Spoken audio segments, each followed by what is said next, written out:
What's good, YouTube? Welcome back. Today we're going to be doing our month of June tier list, and we're going to be looking at a new topic that I can't believe we haven't covered yet. I guess I say that every time we do a new one, right?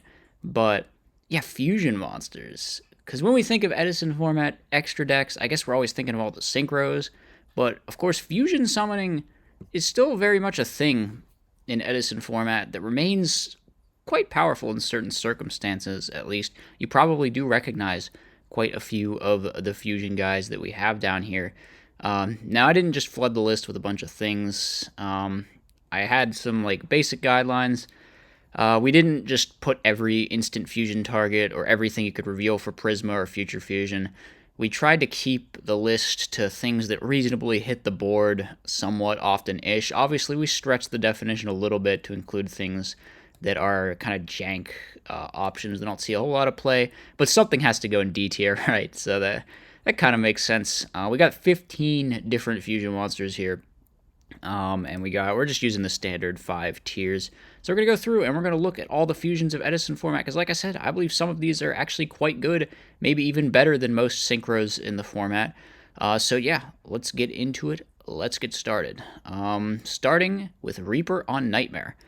Now, this card is basically just an instant fusion target, which kind of contradicts what I said before, but unlike the other instant fusion targets, for the most part, it's actually played for its effect, because you summon it back with, like, Book of Life, and you get hand ripping and stuff, and it can't be destroyed in battle either.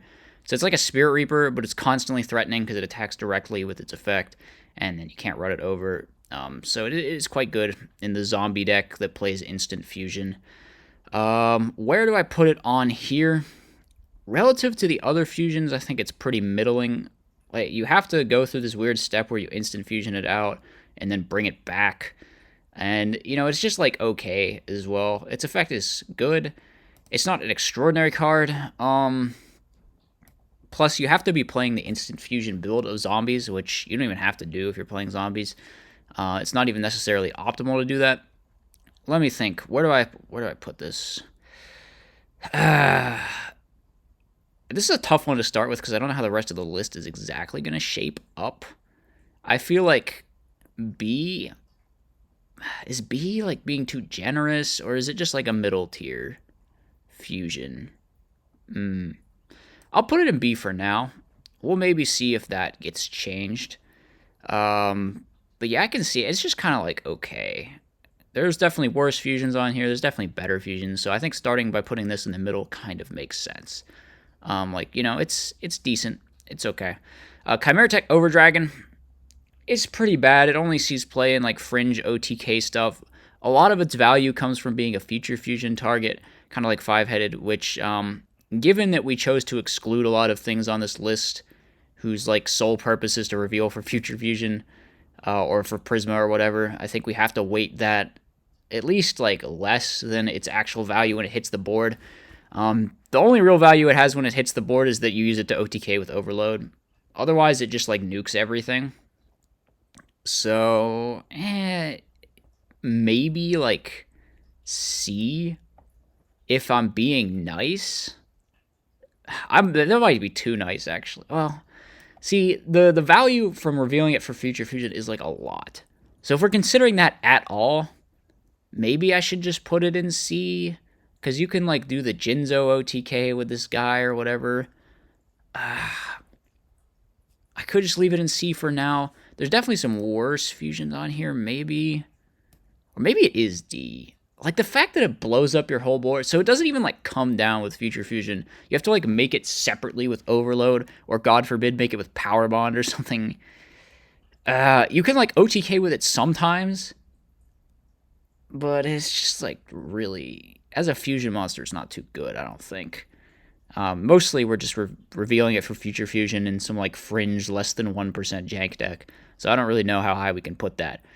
Five-Headed, on the other hand, we're revealing for Future Fusion in, like, a top-tier deck called Dragon Turbo, and in, like, a sort of rogue deck in just the regular Dragon deck. So, also, when it hits the board, you actually bring it down with Future Fusion, and it is just like a 5k dude that has to be answered. I think bare minimum B. The future fusion value is so high, like even higher than Chimeratech probably. At least if you're playing the regular dragon build, but in turbo it's probably not as much. 5,000 is really big. You're pretty much only summoning it with future fusion though. So maybe I just put it here. It's like just for future fusion. It's really good with future fusion. And it is 5,000. So I guess that's a decent thing, but yeah, I don't really think we can put it in A. Because the deck that reveals it most for Future Fusion is Turbo, and they don't even really summon the thing. Like, usually they're just trying to win before that. I mean, if it comes down, it's nice, right? It's a 5k body. It at least demands an answer. And 5k is just stupidly huge. It's probably better than Overdragon, because Overdragon, if you don't win the game by the time it comes down, it's going to nuke your board and you're going to feel sad. So, yeah, I think we can put 5-headed up here. Maybe, I think we just leave it in B for now. Electrum. This card is only used in like the Fusion Gate chain material loop. So it's going down here. Like, I guess if you resolve the loop and you have all the stars align and the planets align and you can just like OTK burn them to death, you feel really great. But come on, like this has got to be the most jank thing on the entire fusion list. It like barely even... I had 14 fusions on here and then I decided, you know what, 15 sounds like a better number. So I'll add something else on. And then Electrum ended up being the something else. So I think it's probably like the worst one in D tier, honestly. The summon conditions are obnoxiously difficult too.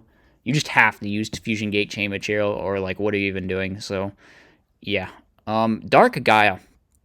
This is an easy A for me. This monster is just stupidly huge, right? And that has an effect that is quite good.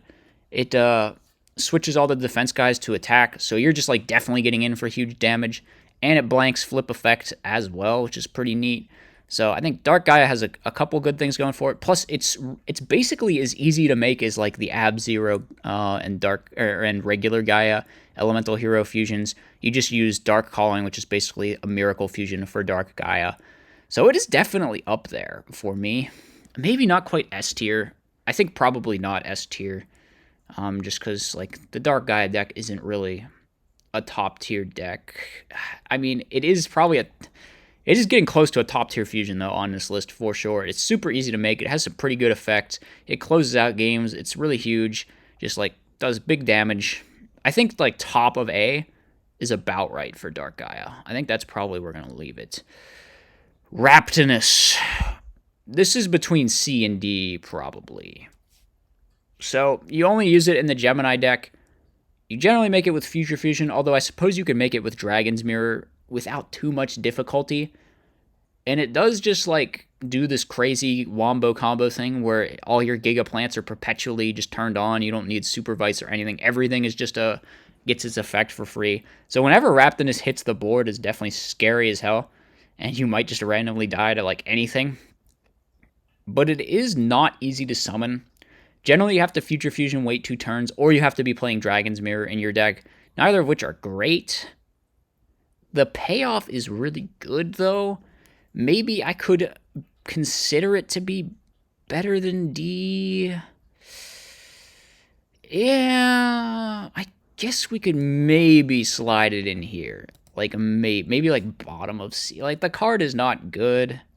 For sure. It's like okay in a rogue deck.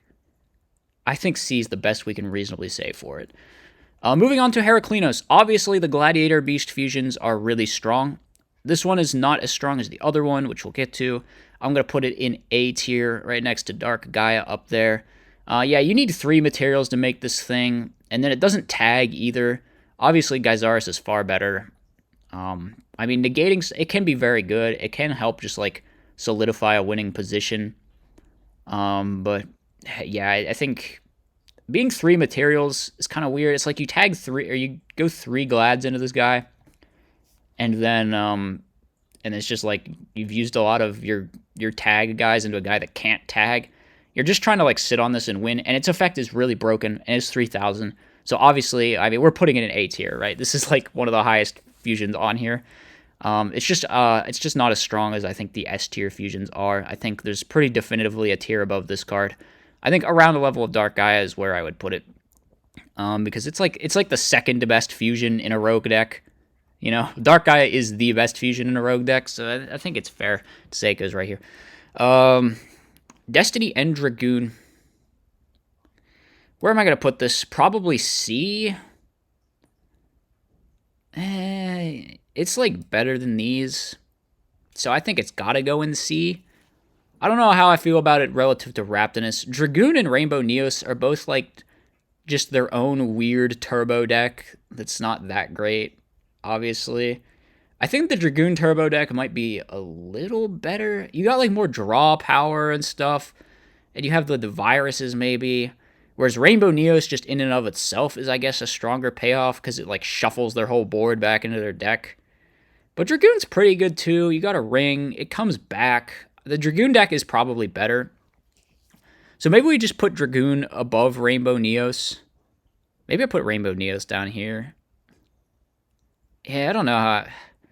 The Rainbow Neos one, man, is just not it. I think...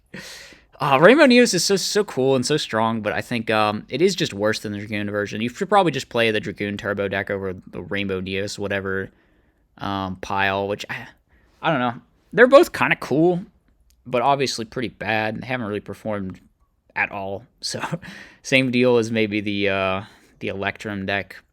But the Dragoon can be annoying, right? You got to have like a Caius for it. But if you do have the Caius for it, good God, is it awful? So yeah. Moving on to Malicious Fiend. You kind of just play this as something that you maybe sometimes make in certain builds of the Dark Gaia deck. I guess we could give it C, because you do just summon it with Dark Calling, and it's just a 35 guy. Its effect is, not that good compared to Dark Gaia's effect. And he's generally smaller than Dark Gaia too. But it's like you can just make it sometimes, I guess. I don't know. Like, you don't even necessarily have to play this in Dark Gaia decks, but you can. It's relatively easy to make, so maybe we can give it C. Okay. All right, well, we've got our first entry into S tier coming up here, which we referenced earlier. Gyzarus is obviously an S tier fusion monster. It is, I think, definitely better than Heraklinos. First of all, it's good in like any and all positions, just tagging it, or just like sending 2 guys, so it's cheaper, and then it pops 2 cards for free, which is awesome. And then it itself tags into more Gladiator beasts, like 2 of them, each of which can get you pluses. So the Gyzarus plays are just absolutely crazy, and probably the best thing about the Gladiator beast deck. So I think easy S tier on this card. It is a definitive S tier fusion, one of the best in the entire format. I don't think anyone would dispute that. Now we're going to be looking at Terra Firma. So this guy takes Ocean plus Woodsman, or how do you make this? I think it's Ocean Woodsman. I'm pretty sure that's how you make it. Yeah, it's kind of obnoxious to make, because you need to like use King of the Swamp, basically. I've only ever seen it summoned in that water fusion turbo thing that Eratos made. It's not even that great in there. Its effect lets you like Gift of the Martyr itself or something. Let's put it in D, actually. Where, you know what? Yeah, let's put it the whole way down here. I mean, it's pretty bad. Like, it's hard to make. Its effect's not that good.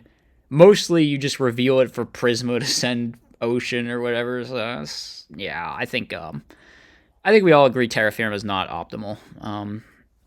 Chimeratech Overdragon, however. We are getting into some of the very good ones at the end. This card just goes in, like, every extra. Right? I mean, not every extra, but, like, a substantial portion of extra decks just, like, throw this card in because it's really good. It's just a crazy option to have to be able to, like, go positive with Sidra. You can just, like, drop Sidra and go into this. You get a +1. You don't even have to commit your normal summon. You get a 2,000 body. So the card is quite ridiculous. I think, yeah, Fortress is pretty much a staple of extra decks in the format, and I think that probably gets it S tier, right? Moving on, we've got Elemental Hero Gaia. How do I feel about this one? I'm thinking probably low A. You could maybe make an argument for here. I don't know, though. It's super easy to make with Miracle Fusion. It has an effect that isn't bad. It's crazy damage threat. It's like a level 6, too, so if you have a level 2 tuner, you can just sync off with it in your main 2. It's like also got other values in terms of revealing for future fusion to maybe send like a Dandelion or something in certain decks. So Gaia's got a lot of cool things. A lot of times it's kind of like you're playing an Ab Zero deck, you just throw in one Gaia in case, you might have an Earth target in your deck, sometimes it comes up, or maybe you steal an Earth from the opponent with Brain Control and then you Miracle off. So you keep it around as an option. It's definitely worth keeping around as an option because, like I said, very easy to make, solid effect, pretty good card, I think. So I'll put it low A. All right, well, the last one, Absolute Zero, and I am putting this card top of S for reasons that should be clear. It is the fusion monster of the format. It is one of not just the fusion monster, the boss monsters of the format. It is up there with the likes of Dark Arm Dragon and like Christia and JD and whatever, just like the crazy powerful bosses of the format. I mean, just Raigeki, Raigeki's pretty good, it turns out, and this guy has a Raigeki attached to him. He has that safety blanket. He's so easy to make, You can just, like, play 3 of them. They feed each other where you miracle into one, and then if it dies, you can miracle with that one or the next one. You can make it with Future Fusion, reveal, like, Treeborn Mali, or there's just so many good things going for Absolute Zero, and I am putting tons of respect on it, putting it at the very top of the Fusion Monsters, because I think that's roughly where it belongs. Okay, that's the final entry on the list. That's going to round it out. I think this looks pretty good to me. I definitely think quite representative. These are definitely the top 3 fusion monsters, like, indisputably. So, hope you guys enjoyed. Let me know what you thought in the comments section. I'll see you next time. As always, be sure to like, comment, and subscribe. Furthermore, if you enjoy my content, you should think about becoming a channel member. You get access to tons of bonus content, and it's a great way to help support the channel.